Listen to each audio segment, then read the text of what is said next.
Pas encore. Si le tunnel sous la Manche ouvrira avant l'été. Croyez que je partage votre angoisse, ainsi que l'impatience de Sa Majesté Napoléon Ier, qui, au large de Calais, attend avec ses troupes le moment d'envahir enfin l'Angleterre. Seule la date de l'inauguration officielle, fixée au 6 mai, est maintenue, ainsi que la date du débarquement allié, qui reste fixée au 6 juin, quelles que soient les conditions météorologiques. Pourquoi le tunnel n'ouvre-t-il pas le 7 mai? Lisons la presse. Problème d'étanchéité entre les deux tunnels ferroviaires. Ça fuit un chouïa.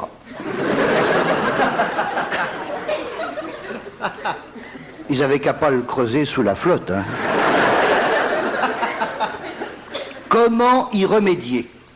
Les Anglais coulent du béton dans les interstices, les Français mettent des bassines.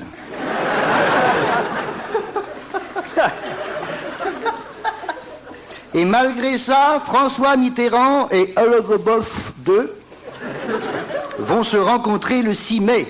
Bonjour François! Quel temps merveilleux, n'est-ce pas? The weather is fine, isn't it? Ça, c'est le dentier qui... Oui, répond Mitterrand, oui, Hologoboff.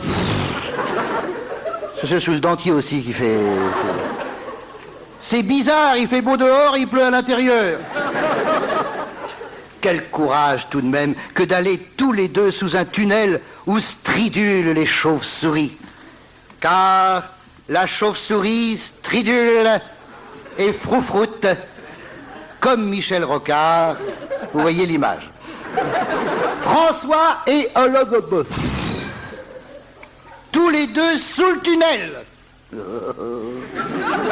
Autrefois, je faisais la même chose dans les caves avec ma copine, mais je doute qu'il soit animé des mêmes motifs. Ou alors Mitterrand est devenu nécrophile. Ou alors Elisabeth est devenue nécrophile. Voilà, il y en a pour tout le monde. Je ne veux pas redéclarer la guerre à l'Angleterre. Dommage que le tunnel ne soit pas ouvert pour les vacances. Ça décongestionnerait la Côte d'Azur. Et les cons se dirigeraient vers le nord. Non pas pour visiter l'Angleterre, le con n'en a rien à ficher de l'Angleterre, mais rien que pour faire des bouchons sous le tunnel. Car le con apprécie deux choses dans la vie, le bouchon et le tunnel. La preuve, c'est toujours là qu'on le retrouve. Vous me direz qu'en sens inverse, les cons anglais descendraient vers le sud et qu'on se retrouverait avec le même nombre de cons sur la côte. Oui, mais l'avantage avec le con anglais, c'est qu'on ne comprend pas ce qu'il dit. Outre les fuites qui risquent d'inonder le tunnel, auquel cas le tunnel serait réservé à l'usage exclusif du commandant Cousteau, toujours attaché à ses 2 bouteilles de but à gaz, et coiffé de son préservatif écossais en pure laine vierge. C'est vrai qu'il a l'air d'une bite comme ça. Il vient de passer sous l'Arc de Triomphe. C'est rare qu'un jour il va passer sous l'Arc de Triomphe. C'est normal pour un marin. Oui, c'est normal pour un poilu. On peut lire dans la presse, ne me faites pas dire de cochonneries s'il vous plaît. On peut lire dans la presse, la formation des personnels ne serait pas totalement achevée. Là, ils prennent les cheminots pour des cons, là. Ils peuvent pas passer sous un tunnel avec un train, faut quand même pas, hein. Seulement, il faut apprendre l'anglais à des contrôleurs généralement recrutés dans le Midi.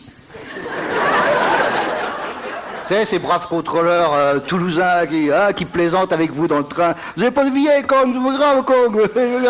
Il a juste une amende, je suis plus un con. Et là, le contrôleur va falloir qu'il se discipline au niveau du langage. Your ticket, please. Ah, it is not composted, con. Oh putain, con. Il n'a pas composté de le con. Il faut composter, alors. Sinon, c'est le supplément, putain, con. Il faut accoutumer le personnel français à la cuisine anglaise. Car si dans nos TGV, la nourriture est empruntée au garde-manger du ver solitaire, et vous savez ce que mange le ver solitaire? Bien. Vous êtes tous allés au flunch. On imagine toute une population de cheminots affrontant la cuisine britannique. Ça frise le génocide. Il faut un temps d'adaptation pour que le cheminot français, de retour d'Angleterre, ne donne pas l'impression de revenir des croisades. Car Saint-Louis n'est plus là pour embrasser les lépreux. Pardonnez-moi ces plaisanteries faciles et rabâchées sur la cuisine anglaise. Mais un tunnel ne m'a jamais fourni d'inspiration. Je continuerai donc, comme par le passé, à m'y rendre à la nage.